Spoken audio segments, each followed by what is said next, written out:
ஒரு பெண்ணை இச்சையோட பார்க்கிற எவனும் அவளோட பாவம் செய்து ஆயிற்றுன்றாரு. பாவம் செய்து ஆயிட்டுனா நீ பாவம் செஞ்சுட்டு போ, நீ நினைச்சனாலே பாவம் செஞ்சுட்டேன்னு சொல்றாரு. கிடையாது, அது எப்படி சொல்லுவாரு? அப்படி பார்த்தா எல்லாரும் போச்சு, அவ்வளவுதான்.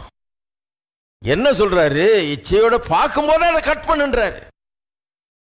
இச்சையோட பார்க்கறதுங்கிறது மனுஷனுடைய அந்த பாவ சுவாபத்திலிருந்து வர்ற ஒரு பழக்கம் பாருங்க. அது அப்படி பழகியாச்சு, எல்லாம் அது அப்படியே வருது. அந்த விழுந்து போன ஹியூமன் நேச்சர், மனித சுவாபத்திலிருந்து அது வருது பாருங்க. ஆனா அந்த பார்க்கும் போதே கட் பண்ணுன்றாரு. பார்க்கும் போதே கட் பண்ணினா பிறகு ஒன்றும் தப்பு நடக்காது அப்படின்றாரு. எவ்வளவு நல்லா சொல்லித்தர்றாரு பாருங்க. பைபிள் அதுதான் ரொம்ப அற்புதமான ஒரு புஸ்தகம்.